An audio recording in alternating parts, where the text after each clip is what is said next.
Gold, trusted gold buyers. మీరు తాకట్టు పెట్టిన బంగారాన్ని విడిపించి ఈ రోజు ఉన్న మార్కెట్ ధరకు కొనబడను.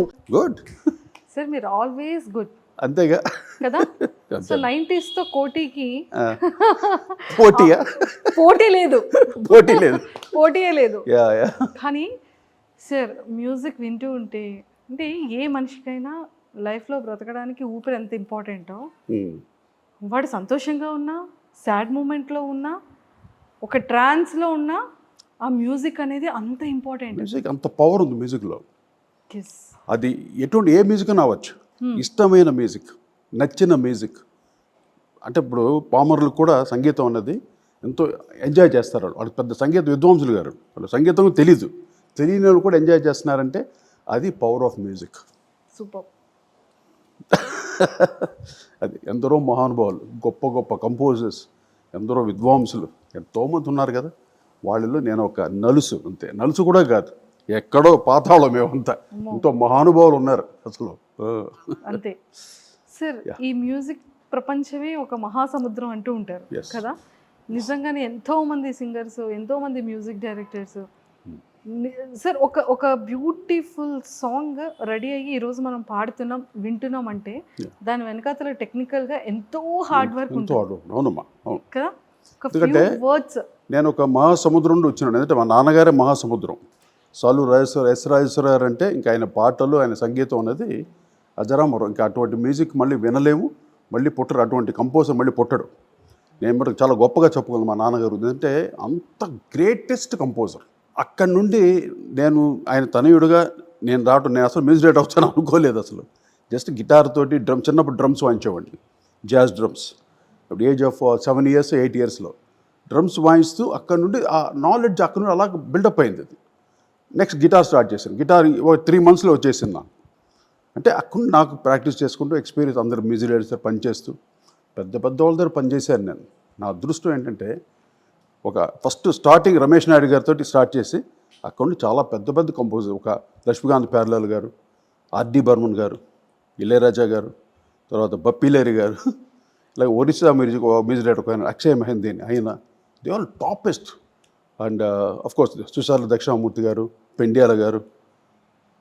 నాన్నగారి దగ్గర ఎన్నో వాయించాము. కానీ నాన్నగారి ఎంత వాయించారు మాకు అక్కడ ఆయనకి ఇష్టం ఉండదు. అంటే అక్కడ ఫ్యామిలీని పెట్టుకుంటున్నారు, అంత పిల్లల్ని పెట్టుకుంటారని ఆయన వద్దయ్యా, మనకు వద్దు, ఇక్కడ మీరు బయట వాయించండి, మీకు ఎక్స్పీరియన్స్ వస్తుంది. అప్పుడు నేను బయట ఎక్కువ అందరి దగ్గర పనిచేశాను. మా అన్నయ్యలు దే బిజియెస్ట్ మ్యూజిషియన్స్ అనమాట. ఆ తర్వాత చక్రవర్తి గారి దగ్గర 8 years వర్క్ చేశాను ఆయన దగ్గర అసిస్టెంట్ గిటారిస్ట్గా. మామూలు అకౌస్టిక్ గిటార్కి చేరి బేస్ గిటారిస్ట్ అయ్యి ఆ తర్వాత మొత్తం ఆర్కెస్ట్రా కంప్లీట్ బ్యాక్గ్రౌండ్స్ వేయటం అండ్ బ్యాలెన్సింగ్ చేయటం. అంటే సౌండ్ ఇంజనీర్ రూమ్లో కూర్చొని ఎంటైర్ ఆర్కెస్ట్రా వాయిస్తూ ఉంటే అవన్నీ కరెక్ట్ బ్యాలెన్స్ చేసేవాడిని నేను. అక్కడ నాలెడ్జ్ ఇంప్రూవ్ అయ్యి నా సాంగ్స్ వచ్చేసరికి ఇంకా గ్రాండియర్నెస్ ఇంకా ఎవరు టచ్ చేయలేరు నేను చేసినట్టు గ్రాండియర్నెస్. ఇప్పుడు జుమ్మనే తుమ్మెద వేట కానీ, ప్రియ రాగాల కానీ, స్వాతిలో ముత్యం కలిసి ఆ రికార్డింగ్ క్వాలిటీ చూడండి, ద హ్యూజ్నెస్, ద గ్రాండియర్నెస్, అది nobody touch in south India. I will challenge that. But ఆ గ్రిప్ నాకు ఎందుకో దొరికినాడు. వాళ్ళందరి దగ్గర పని చేయడం వల్ల ఎన్నో నేర్చుకుని అవన్నీ నేను ఇంప్లిమెంట్ చేశాను. నేను రాజ్ ఇద్దరు కలిసి చేసి రాజ్కోటిగా ఒక జెండా పార్టీ అనమాట. ఇద్దరి యా నేమ్స్ కాస్త ఒక బ్రాండ్ అయింది. చాలా చాలా పాపులర్. ఎక్కడ ఏ పోస్టర్ చూసినా రాజ్కోటి ఉండేది ఒక టైంలో. అంత బిజియెస్ట్. చాలా మందికి తెలియక రాజ్కోటి అంటే ఒకలే అనుకున్నారు. తర్వాత లేటర్ ఆన్ తెలిసింది రాజు అంటే సపరేట్, కోటి అంటే సపరేట్. రాజును కూడా ఆయన చూసినా కూడా రాజ్కోటి కదా మీరు అంటారు. సార్ నిజంగా కోటి సార్ మ్యూజిక్ అనగానే అది ఒక డిఫరెంట్ బ్రాండ్ పాతేశారు. అంటే అతని 90s సాంగ్స్ అంటే ఆ టైంలో ఉన్న ప్రతి ఒక్క యాక్టర్స్, ఇప్పుడున్న లెజెండర్ యాక్టర్స్ అందరికీ కూడా మంచి మ్యూజిక్, అందరికీ మంచి మ్యూజిక్, మంచి వాళ్ళకి మ్యూజిక్ చాలా హెల్ప్ అవుతుందమ్మా. టోటలీ సినిమాకి మ్యూజిక్ అనేది it's a main key role. అవును సార్. మీకు స్క్రీన్ ప్లే ఎలాగో సినిమాకి స్క్రీన్ ప్లే ఎంత ఇంపార్టెంటో మ్యూజిక్ కూడా అంత ఇంపార్టెంట్. ఆఫ్కోర్స్ ఎవరు చేసినా, కానీ నేను చిన్నతనం నుండి అక్కడ అందరి దగ్గర పనిచేసి ఎన్నో ఎక్స్పీరియన్స్ గెయిన్ చేశాను కాబట్టి ఇన్ని సినిమాలు చేయగలిగాను, జనరంజకమైన పాటలు చేయగలిగాను. ఎన్ని సూపర్ హిట్స్ నాకు. ఇప్పుడు నేను 90s ప్రోగ్రామ్ చేస్తున్నా కదా, రియాసెస్ చేతున్న సాంగ్స్ లిస్ట్ తీస్తే ఓ మై గాడ్ 4 hours 5 ఇన్ని చేశానా నాకే అసలు ఆశ్చర్యం. అవన్నీ వింటూ ఉంటే ఎలక్ట్రానిక్స్ అన్నీ అప్పుడు వచ్చిన కొత్త అవన్నీ ఇప్పుడన్నీ సర్వసాధారణం అయిపోయింది. ఎలక్ట్రానిక్ మొత్తం ఎవరన్నా చేయొచ్చు ఇప్పుడు నౌడేస్. ఆ రోజుల్లో అంత టోన్స్ అని సెర్చ్ చేసి ఒక రీసెర్చ్ లాగే యంగ్ ఏజ్ది, ఇప్పుడు ఏజ్ అయిపోలేదు, బట్ ఫుల్ హార్డ్ వర్క్ చేసి నేను కానీ రాజ్ కానీ కోర్స్ మా రెహమాన్ గారు, అలాగే మా మణి అండ్ హ్యారిస్ జయరాజ్, ఇంకా ఈశ్వర్, రాజు అని ఇంతమంది కీబోర్డ్ ప్లేయర్లు మా దగ్గర పనిచేసేవారు. సార్ నాకు ఇప్పుడు ఒక్క డౌట్ వచ్చింది ఏంటంటే, అప్పట్లో సూపర్ డూపర్ హిట్ సాంగ్స్ ఉన్నాయి, అందుకే కదా కోటితో 90s అని పెట్టారు. కోటితో 90s ఆ 90s సాంగ్ లో ఇప్పుడు మళ్ళీ ఇన్ కేస్ ఒక సూపర్ హిట్ సాంగ్ ని ఈ 2020s లో రీక్రియేట్ చేయాలి అంటే మీ సాంగ్స్ లిస్ట్ లో ఫస్ట్ 3 సాంగ్స్ ఏవి రీక్రియేట్ చేస్తారు? ఫస్ట్ ప్రియ రాగాలే గుండెలోన పొంగుతున్న ఈ అది హే హే హే పెట్టావు కదా, ఏ హే బదులు వేరే ఏదైనా పెట్టి చేస్తే డిఫరెంట్గా ఉంటుంది. అది చేసినప్పుడు చెప్తావు అదొకటి.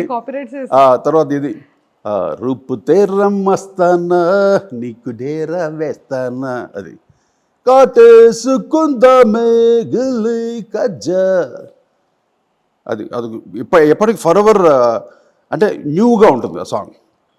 తర్వాత ఇంకోటి మిస మిస మెరుపుల మెహబూబా దరిరి దరిరి దరబా మెరి మెహబూబా, ఇది దీంట్లో చేశాను. మొట్టా మిస్ హిట్లర్ అని ఉంటాను, హిట్లర్లో second song that is. Of course Habibi అందరికీ తెలుసు, నడక కలిసిన నవరాత్రి, ఇలా చెప్పుకుంటూ పోతే టన్స్ ఆఫ్ సాంగ్స్, అన్ని హిట్ సాంగ్స్. సార్ ఆల్మోస్ట్ నాకు తెలిసి 550+ అబౌవ్ సాంగ్స్ అంటే మూవీస్ చేశాను, 500+ మూవీస్ చేశాను. సాంగ్స్ అయితే మోర్ దెన్ 2000 కంపోజ్ చేసినాయి. బట్ దాంట్లో 20s పెట్టుకోవాలి, 20s అదే కదా, నేను అదే అనుకున్నా. 90s ఏంటి ఇక 20s వచ్చేసాం. అది కాదు, నేను ఇంకా నువ్వే కావాలి 2000లో వచ్చింది మిలీనియం ఇయర్. ఆ తర్వాత నేను చేసిన ఆల్మోస్ట్ 2012 వరకు ఐఎమ్ యాక్టివ్. 12కి ఏం చేశాను, అరుంధతి చేశాను లాస్ట్. అరుంధతి తర్వాత కొంచెం ఆపామన్నమాట బండి. అలా కొంచెం అంటే నెక్స్ట్ న్యూ యంగర్ జనరేషన్స్ వచ్చి వేరే జనరేషన్స్ వచ్చేసరికి కొంచెం అలాగా అంతే, ఇట్స్ న్యాచురల్ అది. సార్ అంటే అప్పుడు మీ జనరేషన్ టైంలో ఇప్పుడున్న జనరేషన్ టైంలో అసలు చాలా టెక్నికల్గా చాలా పెరిగింది. అప్పట్లో డ్రమ్స్ వాయించాలంటే అదొక డిఫరెంట్ డ్రమ్స్ ఉండేవి. అప్పట్లో మ్యూజిక్ అంటే అదొక డిఫరెంట్, అంటే ఓల్డ్ ఈజ్ గోల్డ్. అంటే సేమ్ ఇన్స్ట్రుమెంట్సే ఇప్పుడు అన్ని ఎలక్ట్రానిక్ టైప్ అండి కంప్లీట్గా. ఏంటంటే మొత్తం అంటే మీరు ఎలా చెప్పాలి, శాంపుల్స్ లాగా అనమాట, ఒరిజినల్స్ లేవు, అన్ని ఏఐ లాగా అన్ని. Everything is recorded. డ్రమ్స్ మనం వచ్చి కొట్టకర్లా, దాంట్లోనే ఉంటుంది. డూమ్ డిష్ డిష్ టాక్ డిష్ అన్నీ ఉంటాయి. మనం దాన్ని ప్రోగ్రామ్ చేసి అలా మనం ప్రోగ్రామింగ్ చేసుకోవడం అంతే కంప్యూటర్లో. ఈవెన్ కీబోర్డ్స్ కూడా ఎలక్ట్రానిక్ అలా చేస్తే అది కొట్టుకుంటూ పోతుంటుంది ఎంతసేపు కావాలో.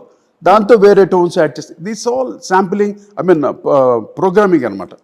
లాజిక్ అని ఒక సాఫ్ట్వేర్ వచ్చింది, దాంట్లో కంప్లీట్ ప్రోగ్రామింగ్ అనేది ప్రతి ఒక్కళ్ళు ఇప్పుడు ఈజీ అయిపోయింది. Easy method for the composer, young composers కదా చాలా ఈజీ. ఆ రోజులో మాకు అన్నీ ఏమీ లేవు.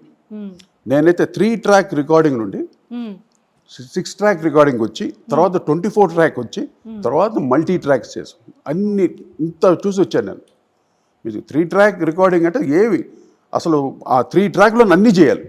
సింగర్స్, రిథమ్ బాక్స్, కోరస్లు and orchestra, everything we have to balance in correct way. అలా ఉండేది. మేము వచ్చేసరికి ఎలక్ట్రానిక్ వచ్చింది కదా, ఎలక్ట్రానిక్స్ రికార్డ్ చేయడం చాలా కష్టం ఆ రోజుల్లో. అలాగా మేము చాలా కష్టపడి తర్వాత ఎలక్ట్రానిక్స్ డైరెక్ట్గా ఇన్పుట్ ఇచ్చి ఏదో చాలా ట్రై చేసాం అన్ని. We succeeded almost. ఇంకా